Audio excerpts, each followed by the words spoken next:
Good evening, ladies and gentlemen, and welcome to Teaching Prohibition, an online professional development seminar sponsored by Prohibition, a film by Ken Burns and Lynn Novick, the Corporation for Public Broadcasting, and UNC-TV. My name is Richard Schramm. I'm Vice President for Education Programs here at the National Humanities Center, and I'll be moderating the session this evening. Before we get underway, let me take a minute or two to introduce you to the National Humanities Center. We're located in Research Triangle Park, North Carolina. We are the country's only independent institute for advanced study in all branches of the humanities. That means, first of all, that we're a private nonprofit organization, that the main program we offer here is a fellowship program that brings scholars from this country and abroad to the center for an academic year to research and write books and articles on topics in the humanities, subjects like history, literature and language studies, philosophy, criticism of the arts, that sort of thing. We opened in 1978. Since then, 1,300 scholars have worked here, and they have produced about 1,300 books. Now, the place sounds like an ivory tower, and from these pictures, it looks like one, but it really isn't. We're very interested in connecting with a wide variety of audiences, and we're particularly interested, in connecting with teachers. And we do that through a number of ways, and you can find out about all those ways by going to americainclass.org. That'll take you to this website, and from this website you can get to our teaching anthologies of primary sources, our online seminar schedule, and our secondary sources, and you'll also get to our newest product, our lessons. These are lessons that focus on primary documents, one or two, a very small number. They're based on the course, new state Common Core standards. Each one has a framing question and an essential understanding. They'll give you access to an online text, along with background material and teaching tips and key excerpts that you can use in your class, along with discussion questions. Some of them also include a follow-up assignment that you can use for assessment. You'll find those in americainclass.org/lessons. When you get to there, you will find that we have 8 lessons. They range from the early visual representations of the New World down to the cult of domesticity. Please check back from time to time because we'll be adding new lessons throughout the academic year. Now, when you get to the lesson page, and when you get to several of our other America in Class pages, you'll find that icon that I have bracketed there in red. Click on that, and that will take you to this page. And from this one, you can order a wonderful poster. It's a picture we call it Picturing Monopoly. It is a poster that shows the curse of California, a political cartoon taken from a publication called The Wasp in August 19th, 1882. It's great for teaching monopolistic business practices in the late 19th and early 20th century. The poster is a very gripping image, no pun intended, and it is thoroughly annotated so you can use it with your students. On the back, you will discover some tips on how to teach that image, plus a whole lot of material about America in Class and what it offers teachers. Now, let me remind you that at the end of our session this evening, you'll be able to go to the Teaching Prohibition website, the same website from which you obtained your readings, and there you will find a recording of this session, plus the PowerPoint. And we urge you to plunder the PowerPoint, take the material from it, and use it in your classes. That's what it is there for. You will also obtain access to our evaluation. Please fill that out for us. You can complete it online and submit it to us. It is very important we pay attention to what you say in those evaluations. Once we receive it, we'll send you documentation of participation. That will be a letter that you'll be able to present to your local certifying authority to obtain whatever recertification credit your participation in the seminar warrants. Now, how do you participate? Well, you can participate by using chat. And to use the chat function, you put your cursor in that box that I've bracketed in green. You type your message, hit the send button to the right, and your chat message will appear in the larger box above the composition box. I will be following the chat and bringing it into the conversation throughout the evening, and I urge you to participate that way because these seminars really are at their best when we hear from you. Are there any questions before we get underway, before we start learning about prohibition? If you're ready to go, send me a smiley face. Click on that little smiley face icon above the chat box, and that way I'll know that everybody's ready to go and on the same page. There we go. Well, I need to see a few more before we forge ahead here. That's good. Okay, great. So let's take a look at, first of all, our goals for this seminar. We want to provide you with some primary resources and discussion strategies that support the use of the Ken Burns Lynn Novick film Prohibition in class. You see that URL there. That URL will take you to the Prohibition website, and there you will find the film. And the people, WETA, has divided the film up into sections. So you don't have to worry about showing the entire series in your class. If you've seen the series, you know it's quite long. Each section of it was an hour or so long. But they have divided it up into really very usable portions. That URL is also posted on the seminar forum. You don't need to worry about recording it here tonight. There you will also find lesson plans, and I must say they are very good. They are lesson plans on things like law and individual liberties, politics of prohibition, roots of prohibition, immigration and prohibition. So if you want some really good classroom resources in addition to what we're providing you, take a look at that Prohibition website. Now, our understanding this evening, this is what we hope to communicate to you, and we hope that you will, when you teach prohibition, communicate this understanding to your students. And that is that prohibition was the defining issue of American culture and politics of the 1920s. It brings together most of the key issues of the period and sets the stage for many of the culture wars of the 20th and the 21st century. We had a good, robust discussion of the topic on the forum. You told us that prohibition is a hot topic among your students. And you asked, what were the roots of prohibition? How did prohibition affect the social, cultural, and political arenas? How can we teach prohibition without glamorizing the world of alcohol? How, or do we, alter the way we teach this subject in light of school alcohol awareness programs? What is the relationship between prohibition and World War I? In what ways are the issues caught up in prohibition still with us today? What does prohibition tell us about the relationship between the government and the individual? How did prohibition affect working people, the people who could not afford nightclubs and speakeasies? And finally, how does prohibition relate to the temperance movement of the 19th century? To guide us through those questions, we're very pleased to have with us tonight Michael A. Lerner, who's the principal of the Bard Early College High School in New York City. He was an advisor to the film Prohibition, and if you've seen it, you saw Michael holding forth on camera. He is the author of a book that I think has an absolutely wonderful title, Dry Manhattan, Prohibition in New York City. It was published in 2007. So let me turn the baton over to Michael. Michael, the seminar is all yours. Okay, thank you, Richard. I just want to say it's a real treat to be doing this tonight, and it's kind of fun to be sitting here on my computer at home. I've got the New York skyline out my window. You may hear an occasional subway roaring by in the background, and as see people logging in from all over the country, from California. I've seen, so it's nice to know that this is reaching coast to coast, and the interest in prohibition is coast to coast. As Richard was saying, I did work as an advisor on the documentary with Ken Burns and Lynn Novick. It was a real treat. I wrote a book on prohibition in New York City, and a lot of my background knowledge is on prohibition in New York City, but I think it will translate to any teaching environment that you're working in. And I'll start by just emphasizing again one of the key points that I always like to make is that prohibition is serious stuff. And I think for a long time it was treated in teaching as a kind of frivolous side note to the history of the 20th century. That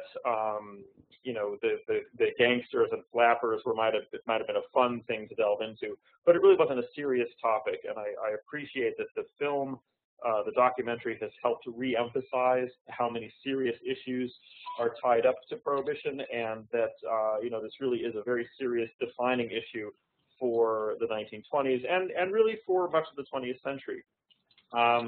I see that one of the questions that has come up in the forum already is, how do we treat this issue without glamorizing alcohol? And I always like to emphasize that prohibition is about much more than alcohol. That there's a lot tied up here. It's about law. It's about society. It's about immigration. It's about the fabric of the United States. It's about the United States being at the bridge of transformation from a rural society to an urban society. And in many ways, what it is it's the first preview of the culture wars that emerge in modern America. And I think so much of the issues that we even see playing out in American politics today, whether it's drug reform, legalization of marijuana, gay marriage, balanced budget amendments. Prohibition really gave you know, a preview of the kinds of battles that we see in the 20th century and the limits of reform and the ways that people argued about using the Constitution. So again, it's something that really gives us an insight into modern America. The unintended consequences are a big part of what I'm going to be talking about tonight. And it really gives you a great forum for discussing the relationship between reform and the law in the United States. So let me start working through some of the primary sources, and I'll highlight different elements of them. And I see some of the comments coming up, and I'll try to address some of them as we go along. This first quote from Frederick Mariette from 1839 is one that plays out in the documentary. It appears early in the documentary. I actually was not aware of it until I began working on the documentary. But Richard, I was actually wondering if you wouldn't mind reading it so we can sort of set the tone here. Sure. This is a great quote. This is my favorite quotes of the entire seminar. They say that the English cannot settle anything properly without a dinner. I'm sure the Americans can fix nothing without a drink. If you meet, you drink. If you part, you drink. If you make acquaintance, you drink. If you close a bargain, you drink. They quarrel in their drink, and they make it up with drink. They drink because it is hot. They drink because it is cold. If successful in elections, they drink and rejoice. If not, they drink and swear. They begin to drink early in the morning. They leave off late at night. They commence it early in life, and they continue it until they soon drop into the grave. To use their own expression, the way they drink is quite a caution. As for water, what the man said when asked to belong to the Temperance Society appears to be the general opinion. It is very good for navigation. Okay, so I like that because it injects a little humor here, and I know, especially if you're working with younger students, it's a little tricky here how to delve into the topic of temperance and alcohol, and not glamorize alcohol. I mean, we don't want to be doing that for younger students. But what I think this quotation does as a primary source is it allows you to explore with students the role that alcohol plays in society, and it's not just about drinking. I'm a big fan of using writing in the classroom, and you know, I think this is the kind of thing where you could easily use a writing prompt. But what this does is it gives students a chance to explore why alcohol use was so prevalent in society, and the uses of alcohol. That alcohol was not something that was just about getting drunk. You know, that it was a social habit, that there's a ritual side to it, that it's really a part of the American fabric. You know, in the documentary, it does talk a lot about the relative use of alcohol in early American culture as opposed to later. And I see in some of the comments, I mean, people do point out, you know, this is coming at a time when milk was not reliably safe, when water was not reliably safe, and alcohol in various forms was considered, you know, a safe drink. It was part of social life. It was part of everyday life. And so this gives you a chance to explore the social role of alcohol, but to do it in a way that I don't think glamorizes drinking.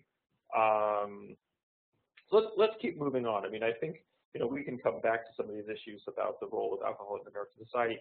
This next quote is from Jacob Reese's How the Other Half Lives, and I imagine that's probably familiar to many teachers as a good source on reform movements, on looking at the progressive era. And what I like about this quote is it introduces the idea of the saloon, and that the Prohibition movement was not just about alcohol. In some ways, it was much more about the saloon. And you know, what I'd like to do here is you know, ask you to think about ways to pose this problem to students. What is the difference between criticizing alcohol and criticizing the saloon? And you know, it's interesting to sort of single out what the particular problems are that American reformers are associating with the saloon. It's almost about the effect of the saloon on Americans and it's much more, it's a much broader problem than just people drinking in their homes. It's about saloon life and saloon culture. Richard showed me the little pointer function here, so I'm going to point out, the idea that the saloon is something that breeds poverty and corrupts politics. So it's a much more far-reaching problem than just the abuse of alcohol. It's the effects, the larger effects that it has on families, that it has on politics, what it has on working class society. I think this gives you a chance to sort of think about the ideology of anti-saloonism. I'm going to move to this next slide here, and I love this for a number of reasons. And this is a map of the Lower East Side of New York. This is actually a block away from where I live right now. I don't think the fabric of the neighborhood has changed that much. I think there's many drinking institutions in the neighborhood now as there were then. But to see the concentration of saloons, I mean, what I would pose to a class if I were to present them something like this is to ask them what they notice about the map. I see it looks like chicken pox. That would be a reformer's observation as well, that what you're seeing in the height of the progressive era and at the height of the reform movements is a real concern about the concentration of saloons, especially in immigrant neighborhoods and in the poorer sections of cities. And to ask students, why do they think this might be a problem? And why focus on these neighborhoods in particular? Another thing that I'll point out about this, again, I love this because it's New York City, and this is the neighborhood that I teach in and live in now. But I think one of the wonderful things about addressing prohibition is you can really make it local. I think any neighborhood or any city or any system that you're working in with students, you're going to find your own prohibition stories, and it's a topic that's very easy to relate to in a local sense. I have yet to meet a class where, when we reached the issue of prohibition, we didn't find that there were people in the room who had personal connections to the history, either questions about their family's own involvement in bootlegging. Everyone seemed to have a grandfather or a great-grandfather who was a bootlegger. And then on the other side, people who were involved in the temperance movement, or to look and see where these places were in the neighborhoods that students lived in. That was sort of a way to bring history to life. Let me move to the Micah, next. if I can just interrupt for a second. If you can go back to that last image. Just move back. We had a comment here that a participant at first did not understand this document. Let me just clarify. Each one of those dots, those squares, represents a saloon. Is that right? That's absolutely correct. And, okay. And so, I didn't count them all, but what a document like this is emphasizing, and again, it's no mistake that they're pointing out this is the Jewish quarter. So it's singling out a neighborhood of recent immigrants and saying, let's look at the concentration of saloons in this particular working class immigrant neighborhood, and it's identifying a problem. It's saying there's a link between the poverty, there's a link to the crime, there's a link to all of the social ills that went along with the ghetto, the urban ghetto, that the saloons endemic to this, and that the concentration of saloons is part of what's shaping that neighborhood atmosphere. So then the corner of Bowery and Stanton, virtually every building was a saloon. Yeah, that you would have on any given block, half a dozen saloons. And you can ask students, why do you think this would be the case? I mean, there is something to note, and if you wanted to use some of the pictures from Jacob Reese's work, that also helps bring this to life more. That on one hand, these are seen by reformers as a social ill, and they're seen by immigrants as their living rooms. People are living in crowded tenement apartments. They have no social space of their own, and the bar was your living room. It was sort of a central element of male working class culture. We have some folks commenting that today in some neighborhoods you have gun shops, liquor stores, marijuana dispensaries, and tattoo parlors in the same proliferation. We have a good question here. How prosperous, how profitable were all these bars? Did they all make money? You know, it's funny, the saloon, when we talk about the saloon, it's very easy to lump them all together as one monolithic institution. The saloon was certainly a path to middle class stability. I mean, to own a bar was a steady income. But you know, there was a difference between the dive bar, which really catered to the down and out and really could be, you know, they joked about, they weren't joking actually, they referred to the bucket of blood type saloon. And then there was the one that was really a more respectable neighborhood institution. And I see someone put a comment there about social and immigrant services. You know, in a lot of cases, the bartender and the saloon was the place you went if you needed a job. It was the place you went if you needed money for a funeral. If you were about to be evicted from your home, you got a short-term loan. If you wanted your mail to be delivered somewhere, the saloon would hold it for you. If you wanted something translated, if you had to have a union meeting.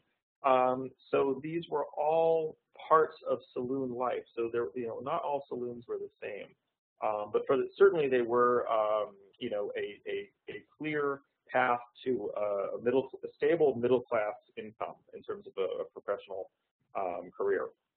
And what about the stigma? We have a question here. Was it because it was illegal or a negative stigma to be seen at a saloon? Did saloons carry the same kind of stigma that the word saloon seems to connote today?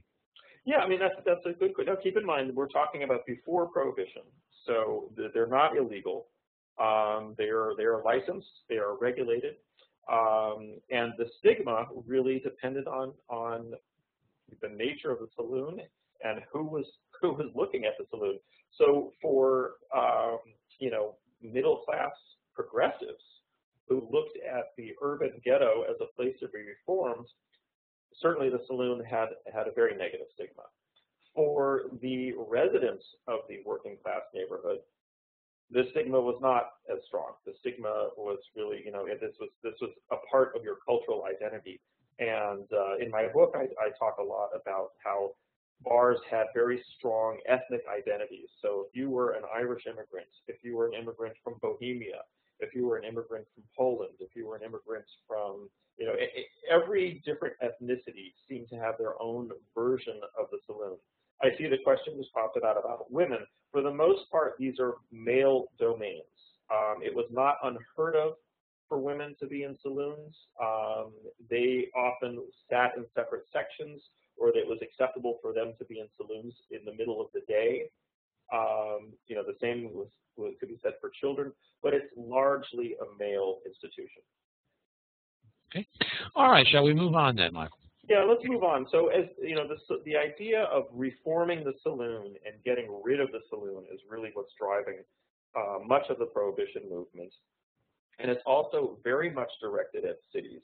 And so this document here is, I see the comment, those were the places to live. Yeah, you know, that in some ways, what you're setting up in Prohibition is a debate between rural and urban America. And so when you see this poster here, this flyer, to make the map all white, the black areas of the map are places where drinking was still permitted legally, where the saloon was still allowed legally, and the concentration is largely in urban areas. So New York, Chicago, Philadelphia. These were the places where the saloon was most central to daily life. And so for many prohibitionists, this really does get presented as a rural versus urban issue. And there's great concern as the United States is getting more and more urbanized. And the 1920 census, that's the turning point. In 1920, the census shows that more Americans are living in urban areas than rural areas.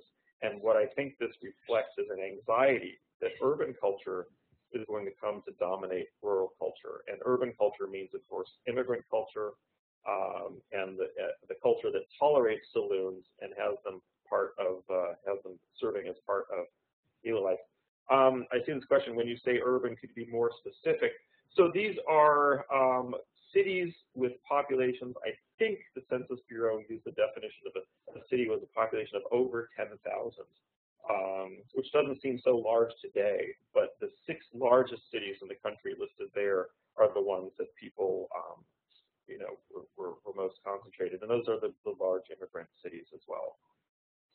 We had a question early on about the extent to which Prohibition was anti-Catholic. Right. Could you comment on that with regard to the immigration and the urbanization?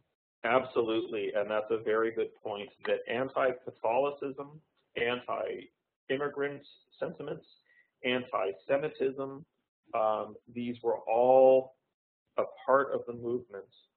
I don't want to paint it too broadly and say that it was driven strictly by these sentiments, but it's almost as if you scratched the surface. You didn't have to go too deep to find this. And much of this doesn't really come out so clearly until Prohibition is in effect. And that's when the rhetoric heats up. The dry movement was very successful in promoting Prohibition because it was able to build a coalition, and it was able to bring even surprising groups into a movement to support Prohibition. And when Prohibition was in place, and when it wasn't working, that's when you see the resentment come out. And very prominent prohibitionists in the United States, William Anderson is one of the figures I focus on in New York City. It was almost astonishing to see how quickly the anti-Catholic sentiment could rise to the surface, and the anti-immigrant sentiments. And there was really a feeling here from prohibitionists that this was also about defining who was American. And Catholics were seen as not American. Jews were seen as not American. Immigrants were seen as threatening the identity of Americans. So yes, there's a very strong anti-Catholic, anti-Jewish, and anti-immigrant sentiment that runs through this. Okay, and could you elaborate a little more on what you mean by urban? You said immigrants. What else would constitute an urban experience or an urban locale? Well, I don't think it's too complicated. I think the size of the city is the most important, and these were concentrations of industrial workers. These were, I see the comment here that immigrants include blacks or even African Americans. Obviously African Americans were not recent immigrants, certainly not in most cases, but they were treated the same way in some cases. To boil it down, that a lot of Prohibition was about reforming the other guy. And I see now another question just popped up about African Americans and temperance. Like many communities in the United States, there was a split, and there were many African Americans who supported temperance, especially among the elite, because they considered this to be a way to present African Americans as respectable middle-class Americans, and there were others who felt the opposite, that it was not realistic to expect African Americans to abide by a law that they didn't think anyone else was going to abide by. So I don't know if that helps with the urban. I don't think it's that complicated an answer. These were the concentrations of working class populations, of industrial work. It's basically many of the cities that we think of cities today. Now the map you're showing, the white states are the states that have passed the Shepard-Hobson Amendment. They're the states that have gone dry, right? Right. White is dry, black is wet. The Anti-Saloon League was very, very effective with its propaganda. And so, white is good, black is bad, and they were very effective in getting their message out. They had an amazing, amazing publicity machine. And there's a stereotype that Prohibition came about because of people like Carrie Nation. And I think what's great about rethinking Prohibition is you see that Prohibition did not come about because of women like Carrie Nation. It came about through the work of professional lobbyists. The Anti-Saloon League was an organization of lawyers, not of women protesting outside of bars. I can understand why you'd have so many black areas along the coast and then up in the Northeast and then through the industrial Midwest. But what accounts for that black area up around, Montana, and then down through the West? What accounts for that? I mean, in a nutshell, I'd say it's the Wild West. It's people who the mining territory was territory where alcohol wasn't going to go away very easily. So I think that reflects. But again, that's a good point, and I always caution people, let's not overdo the rural-urban split. It's a good framework for this, but you can find lots of exceptions to it. So out there in the West, those would be, if you read Mark Twain in the late 19th century, those are the roaring camps and the mining camps that he was writing about, which were not particularly peaceful or discreet places. This question, I think, is going to come later on. How much pressure did wives, members of the temperance movement, face on the husbands to sober up? And then what exactly did the Shepherd-Hobson Amendment say? I think those are the questions we're going to pick up as we move through the presentation this evening. So we have about an hour to go. Why don't we move ahead? Okay, so let me move to this next document or this next graphic, because I think this helps explain a little bit more. A common question is, how did Prohibition come about? And I always argue that Prohibition would never have happened were it not for World War I. And so here's an example of the temperance. Actually, I want to be careful not to call it the temperance movement. The temperance movement and the Prohibition movement, in my view, are two different movements. Now, the Ken Burns documentary does basically treat them as a continuous movement. I disagreed with Ken Burns on this. I chimed in, and he had one narrative arc. So I want to be careful that we're talking about the Prohibition movement, not the temperance movement. And that does relate to that question about wives putting pressure on their husbands. But maybe we'll come back to that. Here's an example of the Anti-Saloon League using World War I as a way to push the Prohibition agenda. And you can see here, basically, they're saying there's a war going on. Yes, exactly, as the comment just showed. Pay for food instead of alcohol. That the money that is spent on alcohol is going into the pocket of the saloon keeper, who's portrayed here as, the bad guy, the evil saloon keeper. And it's a waste of resources, and it's a waste of resources during wartime. And so that what they're doing here is they're tying Prohibition to national security. They're tying Prohibition to the war effort. So anyone who opposes Prohibition is basically a traitor. And that's a very, very effective use of the issue, because it makes it very hard for people to speak out against Prohibition.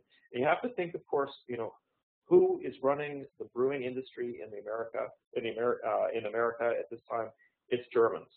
And Germans are in a very difficult position because of World War I. And so there's a big effort to paint the brewing industry, the distilling industry, and saloon keepers as threatening the war effort and draining resources away from the war. And I think if I go to this next one here, here's another example. And you can see here a flyer that if food will win the war, why waste 1,800,000 or it's a billion? Why waste a lot of pounds of food annually on beer? Why waste the money? Why waste the coal?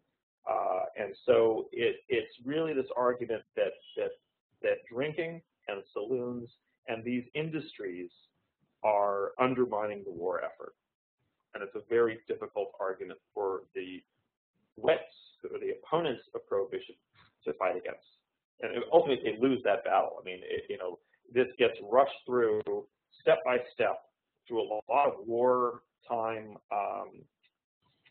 incremental moves. So there was actually something called Wartime Prohibition, which went into effect before National Prohibition. And so people start to get previews of this, and no one's really going to speak out against it. Actually, one of the few groups that did was returning veterans, who found this appalling, that they were fighting for liberty off in Europe and coming back and finding that they could not, they were no longer allowed to drink in the United States.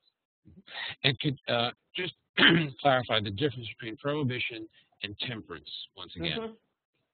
I think the easiest way to make this distinction, and I think someone is alluding to this in the comments, that temperance is about self-regulation. Temperance means either you make the decision on your own to abstain from alcohol, or at least moderate your use of alcohol. And prohibition is a movement that says we can't leave this to people's own devices, especially when we don't trust immigrant cultures and the immigrant influence. So prohibition is saying we need to reform other people. Tempers is saying I have to reform myself. Okay, so one is an organized political movement, one is kind of a movement toward moral regeneration on the part of the individual. Yeah, and a lot of people felt that that true temperance, it had to come from within, or it wasn't sincere. And prohibition was seen as, by its opponents as hypocritical. It was something, again, that you did to reform the other guy, not yourself. Okay. And of course, it's done through, as one of the comments pointed out, done through the force of a constitutional amendment, which was a little bit of admitting that it wasn't going to last if it didn't have the force of a constitutional amendment behind it. No backsliding, huh? Yeah, exactly. Should we keep moving along? Let's move ahead. Okay. So the critics of prohibition, the debate is very interesting here, and I think especially when you're treating this in the classroom, it's important that you treat both sides of the argument, because it's too easy to paint the prohibition movement as a movement of fanatics. There is an element of fanaticism to it, perhaps, but it's important to realize that the movement was based in a genuine social problem, and even if the solution was problematic, there was something genuine to it. And then also important to see the other side of the argument. And so here you see early critic, this is a writer named Percy Andre, who's writing in 1915, and I found this to be an almost prophetic comment or quotation, because he's basically pointing out that this kind of reform cannot succeed, that you cannot prevent an individual who wants to drink from drinking. And that what this is going to do, this part down here about the decent saloon, that we have to distinguish between the decent saloon and the dive. And what opponents of prohibition predicted was that if you made alcohol and the saloon illegal, all chance of regulation was gone. And what you would create was a free-for-all. And so that regulation was better than prohibition, because prohibition would not work, and what you'd wind up was a situation much worse than the one that currently existed. So this is sort of a moderate position that says, let's be realistic about what the law can actually accomplish, and let's be careful of the unintended consequences, that if you take away regulation, you might end up with something worse than what you have currently. Mm-hmm. Now, we have a number of questions here about people abiding by the law and the wealthy following it. We'll get to those questions. But here's a good question. What's the relationship between prohibition and women's suffrage? Okay, that's a good question. And, I joke sometimes that women get blamed for prohibition and men get credited for repeal. And actually, it should be the other way around. That the suffrage movement did not, in itself, bring prohibition about. And remember, the 18th Amendment comes before the 19th Amendment.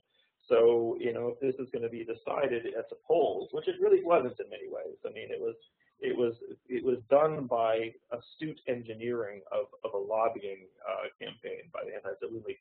So let's be careful not to blame suffragists. There were certainly lots of suffragists who supported prohibition, but prohibition was not the product of women's activism. If you look at the Anti-Saloon League, it's white professional men, most of them lawyers. They also had a strong connection to the Protestant churches in America, but this was a lawyers' movement, not a women's movement. So, let's not over-connect suffrage and prohibition. Good point. Okay. Shall we move ahead then? Yeah, let's move ahead. So we have this comment. This is an interesting case. I mean, when you look at prohibition, there's a lot of almost small little details that you can put in front of students, and often the reaction is, "Wow, I never thought of that." And you can start to see. So this is a telegram from the California Hop Growers Association to a congressional representative basically protesting against prohibition on the verge of its enactment, saying this is going to kill us. And I think it's a very interesting exercise to put in front of students and say, what would be the effects, and in this case, particularly the economic effects of a law like this? What are the ripple effects through the economy? So when you impose prohibition, you're putting a lot of different industries out of work. And this is pointing out here, the hops industry was ruined. A lot of grape growers were ruined. In New York State, for example, upstate New York had both a very strong hop growing economy and grapes, and a lot of that really suffered or disappeared entirely under prohibition. Then you get the barrel makers, the truckers, the coopers. Coopers are barrel makers, I guess. But all of the related trades that are basically done away with because of prohibition, and it really has a negative effect on the economy. So people need to think of the unintended economic effects. There's also the effect on tax revenue. New York State, which is again what I most of my examples from, New York State lost a third of its state revenue when prohibition was imposed because the state depended on liquor taxes. And there's a very strong argument to be made that the imposition of the federal income tax was something that Dries pushed for because they knew that liquor revenue was going away. But to think of the tax revenue side of this is something I don't think gets treated enough. So it's a way to kind of tease out many of the different layers of the prohibition story. Michael, we have a question here. I have two questions, actually. One of them can be answered very quickly. Did prohibition allow alcohol for religious purposes? Yes, it did. And, there were a number of loopholes in the amendment, but yes, every family was allowed a certain amount, and I forget off the top of my head the exact number, but for alcohol for religious purposes. And interestingly enough, that helped fuel the idea that Catholics were anti-prohibition and anti-American because they were people who used wine in their religion. And it also promoted a lot of very inauthentic religious dispensations. So you saw a lot of artificial, Jewish congregations were forming that were really just set up to distribute wine. But yes, it was allowed, and it was also allowed for medicinal purposes. And there were a number of other loopholes. Okay. Now here is a question I think that comes up, I think, a lot. Were the men in the Anti-Saloon League genuinely convinced that prohibition was needed? In other words, how much of this was informed by genuine conviction and how much of it was cynically motivated for self-gain? I think that's an impossible question to answer, I know, but well, no, I actually don't think it's impossible. I think the Anti-Saloon League was very sincere in their desires to not only pass prohibition in the United States. What they really wanted was to pass it internationally. And when prohibition is implemented in the United States, you hear a lot of talk of first the United States, next the world. And they really saw this as it's a very idealistic movement. And I always try to emphasize, when you think of what progressives are, this is a forward-looking movement. This is meant to improve society, and this is a very sincere movement. So I don't think it's at all motivated by cynicism or self-gain. Good point. Okay. So moving on to the next thing, we can address other questions as they pop up. So now we're into the Prohibition era. We're in 1922. The law has been in effect for 2 years, and you can start to see critics highlighting what they see as the effects of prohibition on American society. And again, it's the unintended consequences, things that people didn't really anticipate. And so here, there has never been a time when deliberate disregard of law was habitual among the classes which represent culture, achievement, and wealth. The classes among whom respect for law is usually regarded as constant and instinctive. So a lot of prohibition was geared towards reforming the working class. And what we see very quickly in the Prohibition era is that the respectable classes, the middle class, the wealthy, are seen as exempt from the law. And what this is doing is there's no role model here. That there's a a sense of, well, if this doesn't apply to me, I'm above this. One of my favorite anecdotes is about the Yale Club in New York City. So these are Ivy League, the blue-blooded elite, and when Prohibition is passed, they stockpiled enough liquor, and I think this is documented in the documentary as well, stockpiled enough liquor to last 13 years. And so, Prohibition does not outlaw drinking. It outlaws the manufacture of alcohol. And among the elite, there was this sense that you could still drink, and it didn't apply to you. And what this breeds is a double standard, and eventually disregard for law and an undermining of respect for law and order. The law doesn't mean anything anymore. And that's a critical problem. When you have a constitutional amendment that doesn't mean anything, that's a very bad precedent to set.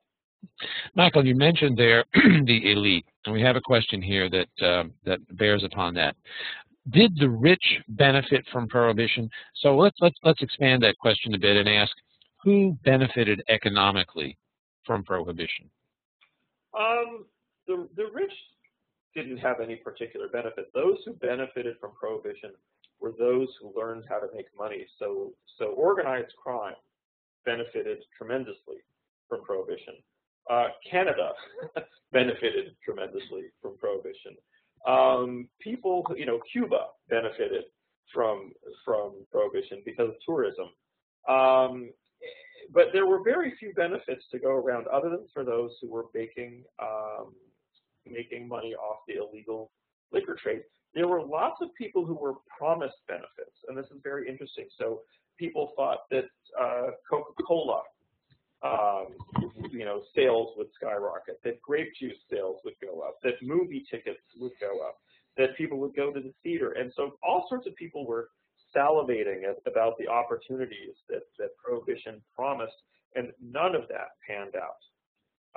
So there's very, very little benefit except for bootleggers. So my question, that goes to some extent to my question earlier about the sincerity of the people who are behind Prohibition. Nobody had ulterior economic motives. This really wasn't designed to pay off anybody really well. No. I mean, there was, I think the economic arguments against Prohibition were strong ones, and they were ones that were largely swept under the carpet. I mean, people did, the only argument that seemed to have traction was that the money spent on alcohol will be spent better elsewhere, but that money kept going to alcohol, but just at higher prices because it was being bought illegally from bootleggers. Okay, good. Shall we move on? We've got about 45 minutes. Yeah, okay, so, I mean, I do think it's good to put the actual language of the amendments themselves in front of students, and it's very simple. I mean, again, with the 18th Amendment, I always like to point out that contrary to a lot of popular perception, Prohibition did not prohibit drinking. It prohibited the manufacture, sale, and transportation of liquor, and the loopholes are very important. I did see comments about, all the loopholes. So the loopholes were religious use, medicinal use. If you possessed alcohol, if you stockpiled it, that was perfectly legal as long as you didn't move it and you didn't sell it. And so people are they're looking for ways around this. There are explanations that the reason why possession and the consumption of alcohol were not included here were because people knew that it was unenforceable.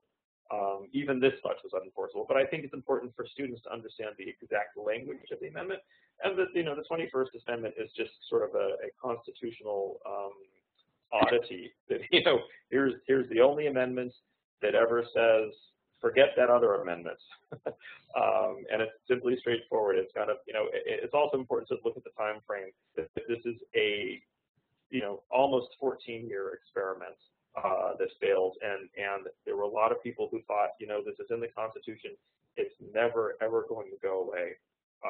But of course it does, but only after very prolonged and difficult trial. We have a question in the chat too. Another one, did Las Vegas grow more during or after Prohibition? I think the phenomenon of Las Vegas is pretty well after Prohibition, isn't it, right? Yeah. Yes. And I'm not a great expert on Las Vegas, but it's not seen as a major part of the Prohibition story. Right. It's still pretty much desert at that point. Yeah. I mean, the only thing I can add to this is that, there certainly was an element of Prohibition tourism. And again, so Cuba, Montreal, Europe, places where people could go and drink legally were popular destinations. And it really kind of shows that the spirit of the law was not taken seriously as the decade progressed. So if people are going to Montreal for vacation because they can drink legally, or going to Cuba because they can drink, or going to the Bahamas because they can drink, it shows you that there's not, there's people aren't buying into this. I mean, it's a real problem. And here's a question about Prohibition and the Great Depression. Prohibition didn't cause the Great Depression, but it did help to prolong it, wouldn't you say? I don't know if it prolonged it. I mean, I think also you have to be careful here. The arguments for repeal did strongly make the case that the increase, that repealing Prohibition would create jobs and bring in tax revenue. And some people promised that repeal would end the Depression, and it did not. So the job benefits were there, but they were not as great as promised. The tax benefits were there, but they were not as great as promised. So it kind of shows you both sides are pitching their arguments as strongly as they can, and making it trying to make it as appealing as they can. But repeal did not end the Depression. Mm-hmm. Well, I have a question. The Kennedy family has been mentioned a few times already in the chat. So let's put the question on the table. Was Joe Kennedy a bootlegger? Well, I defer to Daniel Okrent, who worked with me on the documentary, and he says that his research shows that the connection between Joe Kennedy and bootlegging is grossly exaggerated, and there's very little evidence to back it up. Apparently there was one party where Joe Kennedy said, "Hey, I'll get the booze," and this was a Harvard Alumni Association or something. But no, that he was not the bootlegger that makes him out to be. He made most of his money during this period through movies, didn't he? I'm not an expert on Joe Kennedy. Yeah. I just know what Daniel Okrent told me. Okay. Well, let's take a look at this chart we have before us. Okay. So this is, I also like to show some of the numbers, and I did see an earlier question about alcoholism. Once Prohibition has been in effect for a while, you start to see more and more examples of this. And what they argue is, this is basically a way of arguing that Prohibition is not working. That you do see a dip right at the beginning of the Prohibition era, and you can see, from roughly from 1916, from the World War I, or really from earlier, from 1914, the start of the war down to 1920, that the various ills of alcohol are declining, and whether there's deaths, arrests, hospitalizations, it's a pretty consistent pattern. And then when Prohibition goes into effect, you start to see these numbers go back up. And so it's a pretty compelling argument that Prohibition is not working. You have to take all of the statistics from Prohibition with a grain of salt, because people who are breaking federal law are not necessarily going to be truthful about what they're doing. But medical examiners' offices, coroners' offices, public health offices, police reports, they do all indicate that at least you can say many of the reforms that Prohibition promised, and many of the ills that Prohibition promised would go away, were not happening. And in fact, you see the opposite, that Prohibition is actually exacerbating the problem. And so here's just one example of that. And on the next graph here, you see a similar thing. And it shows that, this is a chart. The chart on the left shows drunkenness.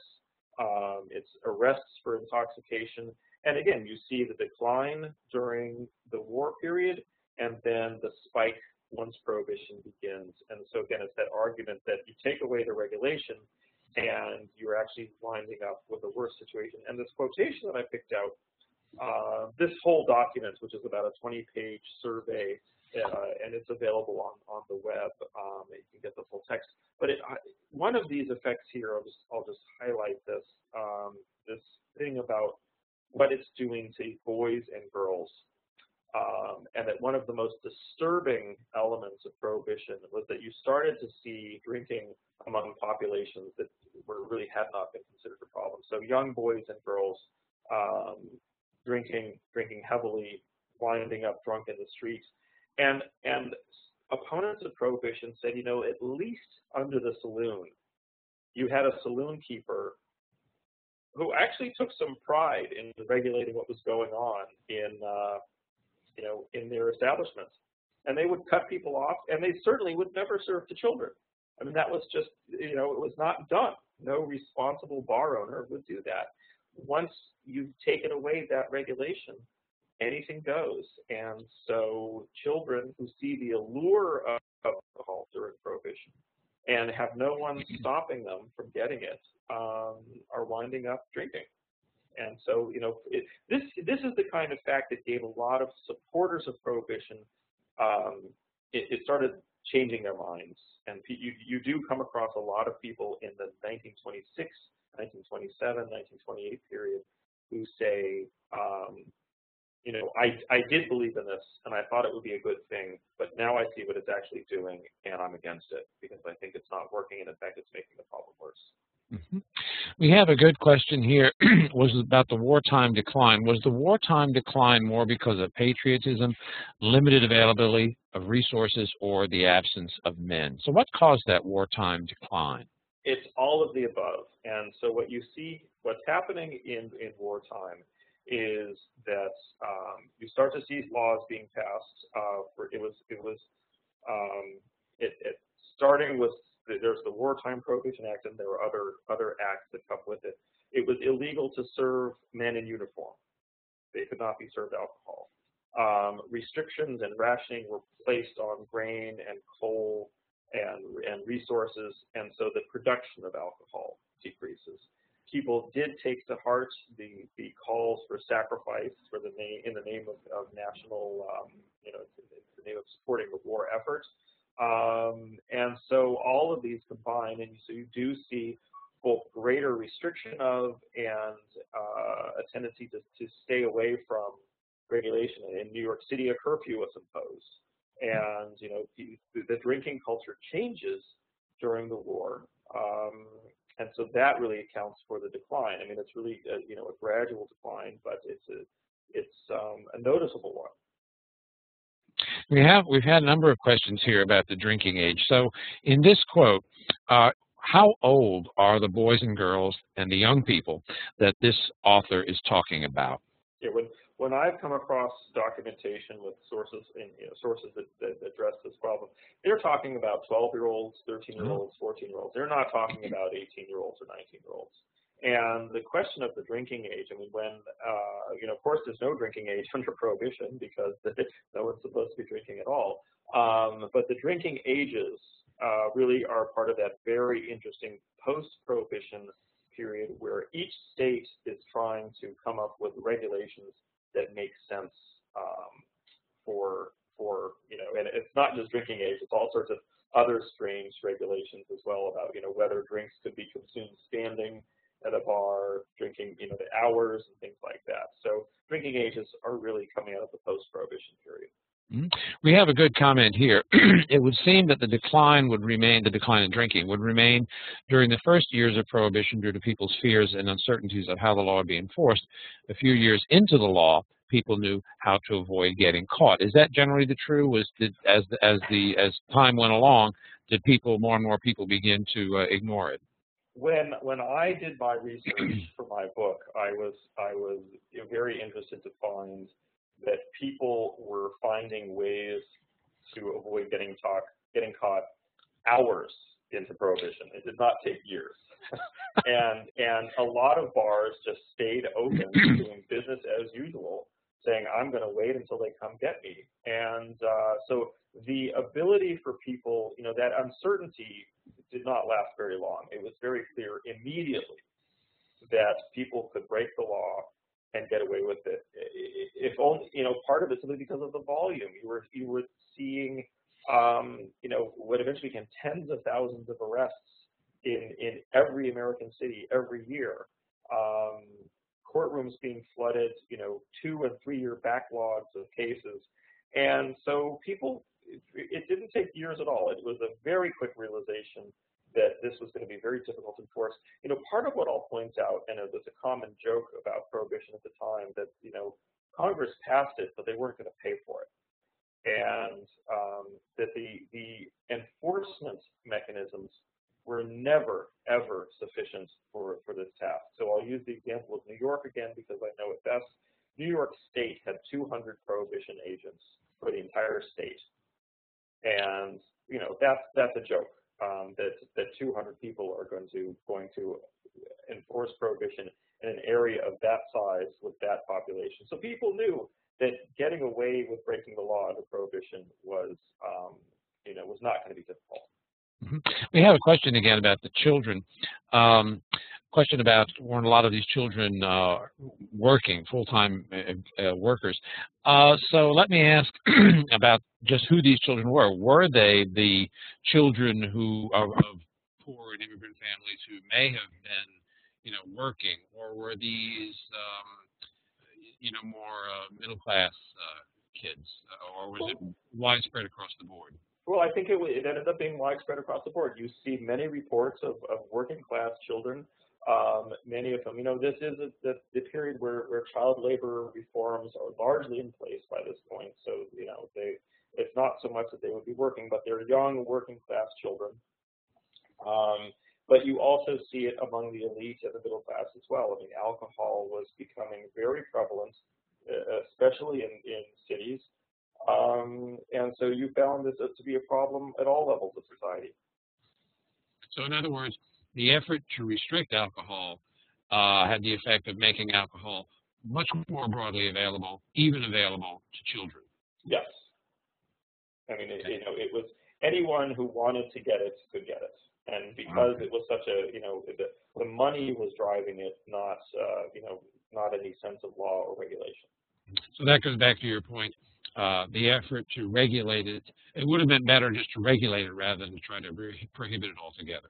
Yeah, and when we come up to one of the slides at the end, I'll come back to that point. Okay, well, good. Shall we move on then? Yeah, I mean, this is, I love using images to teach prohibition, and so here I think is a good case in point. And if I were to use this with a class, I would simply put this in front of a class and ask students to say, okay, what do you notice? Okay, well, why don't we do that now, Michael? Why don't we ask our participants to analyze these photos now? Okay. If you were going to do that, folks, if you were going to put these two images up in front of your class and ask what would you notice, what would you be looking for from your students? That's all right. First of all the men. Where did the hats go in the speakeasy picture? What else do you notice comparing these two? This would make a great exercise in the classroom. Couples in the speakeasy, right? Activity, yeah, in both places. Standing versus sitting. Dress of the bartenders. That's a good point, actually. Having a great time. I mean, you notice that the drinking doesn't go away. So, one of these situations, everyone in the room is a federal lawbreaker. And the other one, they're all, just law-abiding citizens having a beer. You do go from the all-male world of the saloon and the professional bartender to the speakeasy. And speakeasies, there was a range of tastes and styles. I mean, speakeasies were very much about variety, and they're very much a couples, or at least a mixed environment. I mean, women were present in the speakeasy in ways they never were in the saloon. And, even when women were in saloons earlier, they were not generally drinking with men. They might be drinking beer. They might be drinking with other women. It was sort of a kind of the women during the day, men at night. And in the speakeasy, it was a very different scenario. And so you really see the saloon culture changing into something very different during Prohibition. Mm-hmm. One of the participants pointed out an error in our captioning here. It says Prohibition in New York City just before wartime, June 1919, and the war was over by then. So we're going to change that. Just before Prohibition. Just before Prohibition. Okay, right. Well, the saloon, this looks like one of the better saloons. This one doesn't look like a dive. And the point No. about the way the bartenders are dressed suggests that's pretty upscale saloon. And Yeah. look at the clientele. I mean, they're very well dressed. Yeah, I mean, this is not the bucket of blood saloon by any means. And so, you know, again, there were saloons, there was a wide range of saloons, and there were a wide range of speakeasies as well. And so to lump them all together is really just oversimplifying. And could you comment on the fact that the women in the speakeasy are smoking? How prevalent would smoking in public have been before Prohibition, and did speakeasy culture kind of sanction that? Well, what speakeasy culture meant is you could do whatever you wanted. You know, there were no closing hours, there were no laws, and so really, I mean, it goes far beyond smoking. I mean, one of the things that Prohibition also does is it changes the sexual climate of the era. And bringing men and women and alcohol together, you know, produces a very different result than what you saw in the all-male saloon. And so there's definitely a loosening of social mores during the Prohibition era, because you really could, I mean, you know, the line "anything goes" really is applicable here. That you could really push the boundaries, and there wasn't anyone to tell you what was wrong. Mm-hmm. So And I noticed too that the in the saloon picture, the drink is it's exclusively beer. It looks like all beer, yeah. And yet in the speakeasy, I can't tell what they're drinking. It's either wine or whiskey, but beer doesn't seem to be in evidence. Right. Beer basically disappeared during Prohibition. It was too difficult. I mean, I don't want to say disappeared; it didn't disappear entirely, but stronger drink was much more transportable. So you know, beer is bulky. So, you know, the beer drinker, and, you know, if you take the choice between beer and whiskey, beer is probably the more, you know, the less dangerous of the two. Again, you don't want to oversimplify that, but you know, you turned America into a nation of harder drinkers, that people who were drinking beer weren't drinking beer during Prohibition. They were drinking bootleg liquor. And another thing I noticed here too, you have in the bar, the second man at the bar looks to be holding a sandwich, and in the foreground you look to have, it looks as if they're hot dogs or a bratwurst or something that looks like there's food there, whereas in the speakeasy there seems to be some food, but not really a great deal. So this emphasizes, I think, your point that the saloon was something more than just a place to go and have a drink. Yeah, I mean, they serve slightly different functions. I mean, the food, you know, restaurant critics complained that Prohibition killed fine dining because there was no money to be made in it if you couldn't legally serve alcohol. You know, the saloons were not known for their food, but you know, it's a very different environment. You know, again, I think the standing versus sitting is really an important part of this. That, you know, the couples in the speakeasy are there for, you know, they're there in a different way. They're relaxed. They're going to be there for a while. You know, the bar was a place you popped in and out of. Mm-hmm. We've had a number of people notice that both crowds are all white. This, of course, is during the Jim Crow era. America is segregated. You probably, and very rarely, would you have had blacks and whites socializing together. Would that not be true? Well, okay. So in the pre-war saloon, you know, African Americans would have had their own places, and especially in areas of the country where segregation was strictly enforced. Yes, it was less likely that you would see a mixed crowd. Under Prohibition, that does change, and you know, that even though these two pictures are you know, all white or certainly predominantly white, you did have in most American cities places where races mixed during Prohibition, and again, there was nothing stopping it. You know, occasionally the police would make a fuss about this, but it's one of the you know, there's a lot of social experimentation going on during Prohibition. And so I see the comments that just popped that they all came together to drink, and that's partially true. And there were both blacks and whites who noticed this in the 1920s and said, you know, one thing that this is doing is it's bringing the races together in ways that they had not come together before. It would be great if you had pictures to document this. I think those are a little harder to find. Well, you do have the pictures of white people going to the clubs in Harlem. I mean, this does the 20s. It overlaps with the Harlem Renaissance. So, Right. Is there a relationship between the Harlem Renaissance and Prohibition?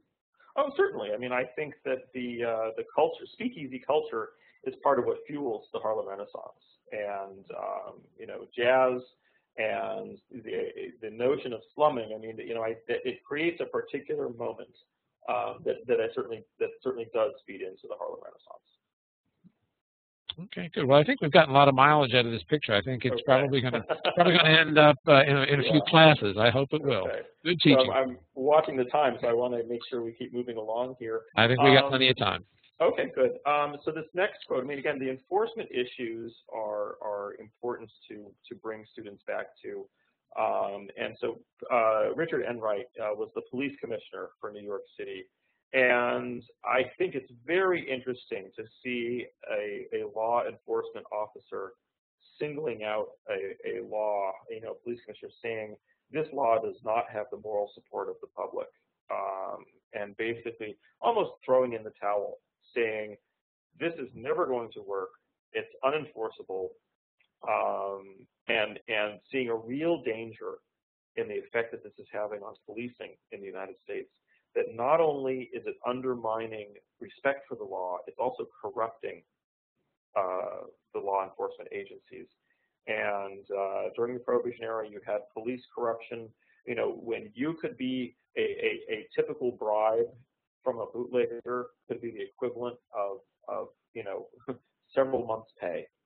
And there were honest cops and there were dishonest cops, but the ability to resist the temptation of someone offering you hundreds or thousands of dollars to look the other way, it was a very strong temptation during Prohibition, and it had a very negative effect on law enforcement, and it turned the public perception of law enforcement, you know, that law enforcement became something that could not be trusted anymore.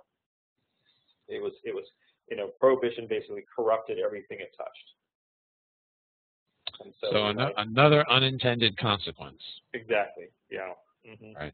Mm-hmm. Right. You know, I'm just seeing on the side all of these comments about the Cotton Club, and I would encourage people not to use the Cotton Club as an example of Prohibition culture, because it's really the exception more than the rule. The Cotton Club's discrimination and segregation is somewhat legendary, but there were plenty of examples where the races came together during Prohibition. So I would say don't dwell too much on the Cotton Club. Let's move on to the next one. Well, we have a question here before we do about enforcement. Uh-huh. And basically, the participant is asking, you know, why wasn't the law enforced? Was there just not an understanding of the level of enforcement needed as Prohibition went into effect? I think there are a number of elements to this. You know, Prohibition, first of all, is a federal law, and so a lot of states and cities looked at this and said, "This isn't our problem. This is a federal problem, and we don't want anything to do with it." And so you could certainly pose this question to a class: what would the problems be in terms of enforcing Prohibition? In many American cities, the police force was overwhelmingly Irish. And many of the saloon keepers were overwhelmingly Irish. And so you had people being asked to police, you know, their brothers, their uncles, their fathers, their grandfathers. You had a police force that didn't agree with the law, and a police force that often said, we have more important things to worry about.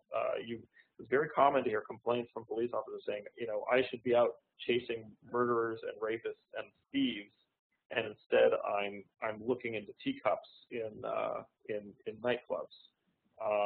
So there's a sense that, you know, that there's not enough money to support to enforce this, that the actual enforcement is not possible because of the scale of opposition to the law, you know, and that this just was having a very detrimental effect, that there was a completely unrealistic enforcement scheme, you know, that it would take much more. And in fact, when we get to the LaGuardia quote, I think we'll see a little bit more about that.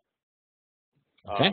Now, you know, and this also ties up with this quote. So Emory Bruckner, and this is an interview with him from the New Yorker. The New Yorker is a great source of Prohibition material because it's really documenting much of the Prohibition life of New York and doing it in a very brazen way.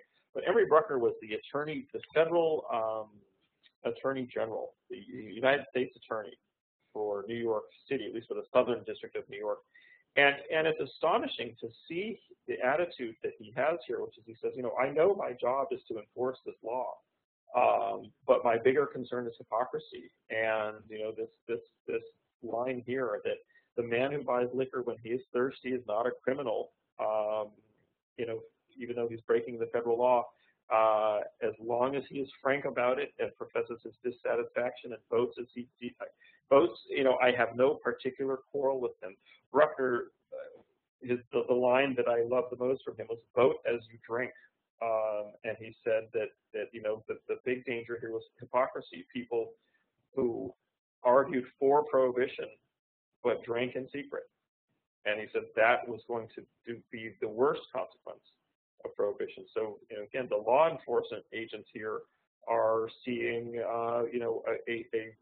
a very dangerous ripple effect on the social the social ramifications here. Before we move on, somebody wanted just to return to a point you made earlier. We can do this in about 5 seconds. Wasn't it women mainly who wanted prohibition, the reformists? And your answer earlier was no. This was a lawyers' movement, a lobbyist movement, and they were, of course, men. Yeah, I would really caution against taking the approach that women reformers pushed for prohibition. I think it's almost turned into a caricature. And I think this is one of the most wonderful teaching opportunities when looking at prohibition, to really look at the Anti-Saloon League and ask students what surprises them about it. That for far too long, our notion of prohibition has been dominated by that image of Carrie Nation, and it's just not that simple. So this was not a women's movement. This was a reform. It was a progressive movement, and it was men who got prohibition into the Constitution, not women. Okay, all right, good. I'm glad we clarified that point. Okay, let's go hear what Mayor LaGuardia has got to say. So at this point, LaGuardia is not yet the mayor. He's a congressman from New York, and a very beloved congressman in New York for standing up for the ethnic immigrant population, and a very vocal critic of prohibition enforcement, and basically pointing out again the costs of prohibition. And I love this line here at the bottom. I have heard of $2,000 a year prohibition agents who run their own cars with liveried chauffeurs, sort of poking at the corruption, that basically you were going to need a police force to police the police force, and that no amount of money was going to make prohibition work. And what instead we were seeing is that respectable business and respectable people were being turned into criminals because of an ill-conceived law. And so again, by the mid-1920s, even though the failures were clear very early on, it's only in the mid-1920s that you start to get strong voices like LaGuardia's against prohibition, and it's going to take another 7 years for repeal. So you can see that this is a very drawn-out debate in American society. We have another question. Earlier, you mentioned that prohibition overtaxed the American legal system. Did that overtaxing also include overcrowding in jails? Absolutely. Jails were filled to capacity, and they were filled with people who were often petty violators. It was much more difficult to capture the big-time bootleggers. And so who was going to jail? It was bartenders. It was small-time offenders. It was the people who were at the bottom of the ladder, not the top. And the American public got very fed up with the abuses that they saw. People being sentenced to years in jail for selling a drink, 2 drinks, 3 drinks. Bartenders in particular. The owner of a nightclub or a speakeasy could always argue, I didn't know what was going on. I don't know what my waiters and bartenders are doing. And they themselves were often immune to prosecution. It was the people who were actually pouring the drinks who were going to jail. Okay, good. Well, shall we move on then? Yeah, let's see what we have next. Now, even in this mid-20s period, you can see some of the arguments still holding on here, but I thought this one was really interesting. And again, I think this is a great question for putting in front of a class. Should individual liberty be controlled in the interest of public welfare? So this is testimony from the Federal Council of Churches. Churches were strong supporters of prohibition. The Protestant churches were continuous supporters of prohibition. And here you start to see these arguments that argue for basically compromising individual freedom for the sake of social welfare. And again, it's a very interesting point to put in front of students, to have them ask, where do they stand on this? Should we sacrifice liberty for the sake of public welfare, and to what extent do we do that? So it's a nice way to kind of put that dilemma in front of students. Well, two of our participants have put a dilemma for teachers in front of us. Students will often want to, let's scroll away there on me. Students will often want to draw the connection between the end of prohibition and the legalization of marijuana. How might we address that parallel? I think that's probably a problem in classes all over the country. Well, I wouldn't shy away from it. I mean, my feeling as a teacher, I mean, I'm a principal of an early college program. I'm working with 9th through 12th grade students. I think certainly at that age, I think we're fond of saying there's no such thing as a bad question, and I think an honest exploration. This is an issue that's clearly in current events. It's an issue that's being debated, and I would put that debate to students. I think it's important. And I'm very quick to make this point, that marijuana and alcohol are very different things. And they're very different because they have very different social places in society.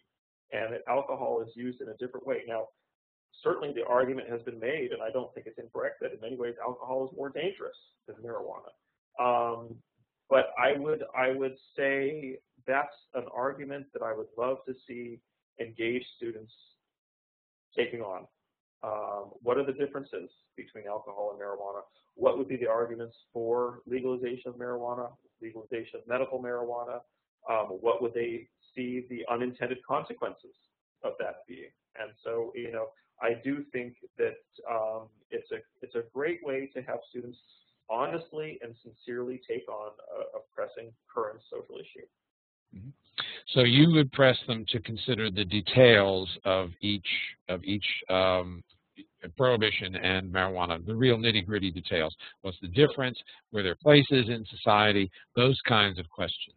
Yeah, and I think this can be I mean, I know that we all as teachers are worried about glamorizing something or sending the wrong message, but I think the right message here is that these are, we're all done a disservice when these debates are not had openly and honestly. And I think that's what education is supposed to do, allow our students to tap into these debates and make those historical parallels. I think this is a great way to bring the prohibition issue to life. And again, with the understanding that prohibition doesn't necessarily have the answer here, but it certainly is instructive in framing the debate. Mm-hmm. And we have a question here about the end of prohibition and the rise of marijuana laws. Did those two coincide?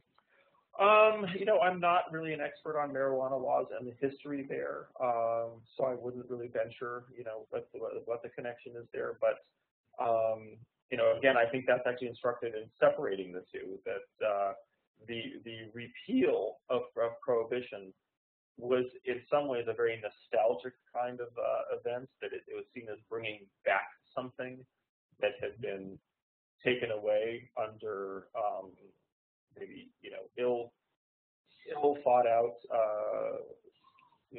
or poorly thought out mechanisms. So I wouldn't I want to be careful because it's just not my area of expertise. Okay. I don't know the history of the marijuana laws as well. Okay. Well, shall we move on then? Sure. Let's see. Okay. Now, this is, I think, a quick point that can be made, but here's an example of, this is a very famous case in the late 20s of a man who was killed by a prohibition agent while driving in Minnesota because he was suspected of transporting liquor.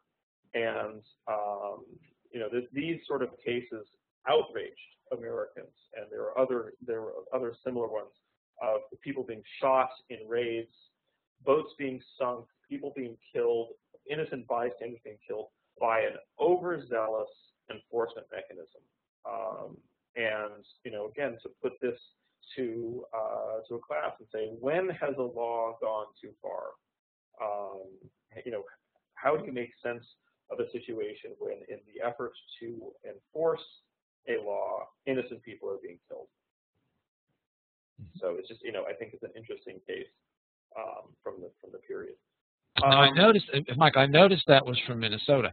Yeah. Well, did we have, that was probably in I don't know if it was a rural community or what, but did you have this same kind of overzealous enforcement in big cities where the enforcement people were stretched thin? Oh, absolutely. Uh-huh. And there, no matter where you look in the country, you will find the criticism that prohibition was enforced overzealously by agents who had very little training, by almost a desperation attempt to hold on to a law that everyone knew wasn't working. Okay, good. Well, shall we move on then? Yeah. So back to the question of women and their role, and so I think this is, you start to see in the late 20s women becoming very vocal in their opposition to prohibition. And this usually comes as a great surprise to people, because again, they tend to think of women as supporters of prohibition. And so I like putting this in front of students as a way to ask them, why would it be important that women are speaking out about prohibition and speaking out against prohibition? Because it does seem to come as a surprise to people. And then I'll at the same time move to this next image. The Women's Organization for National Prohibition Reform, an organization that does not get a lot of attention, that the Ken Burns documentary did focus on, and one of their lead figures, Pauline Sabin, but that women were starting to make the strongest arguments against prohibition. And here, again, I would put this to students and say, what do you notice about this image? What do we notice? Anything leap out at you out there? Women usually felt no dad. The children aren't drunk. Well, there's no man in the image, all right? What else? Women looks, angry, determined certainly. Yeah, she's wearing stars. stars. The patriotic motif, certainly. Right. You're sort of Right. reclaiming Americanism. Voting. Women voting, certainly. Yeah. Yeah. And it's this idea that, if you really want temperance, if American mothers wanted temperance, because this is a mother, if you want to protect your children, what you really need is repeal. And that's a very interesting new twist, because a lot of times the repeal argument was presented as, well, these are people who want to drink and they just want to get back what's been taken from them. And this is a mother basically saying, I need to protect my children, and we have to get rid of prohibition to do that. Okay. And so this is a reversal of that earlier argument that alcohol was destroying families and injuring children. And this now says if you want to save your family and protect your children, you need to vote to repeal. Yes. And also I saw a comment just pop up, she's a progressive, not old-fashioned. I mean, this was a modern woman's position, that you could break away from the traditional sense of woman as following a certain ideological path and say, actually, we're going to surprise you with our position on this. But it's an argument that says, if you really want, to protect your family, the prohibitionists didn't do that. In fact, what they've done is they've jeopardized your family, and repeal is the way to bring that security back to your family. Uh-huh. I think it's a very perceptive comment to note that the ballot box looks like a wine barrel. Yeah, I think that's probably coincidental. I wouldn't think too much of that. All right. Let's see. Shall we move on? I think we've got one more. Yeah, I think this is slide. the last one here. This is the last. Yeah, and so I think it's very important to bring together the idea that repeal is part of the New Deal. and that Roosevelt is the, in some ways, the unlikely hero of repeal, because he himself took some coming around and he waffled for a long time on prohibition. But when he finally adopts a repeal stance, you know, it's one of his first 3 great reforms. But it's interesting to see what he does here in his repeal message to the country.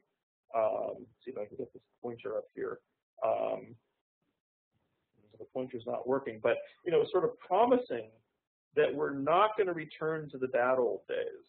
We're not going to return to the problems of the saloon, of intoxication, the moral problems.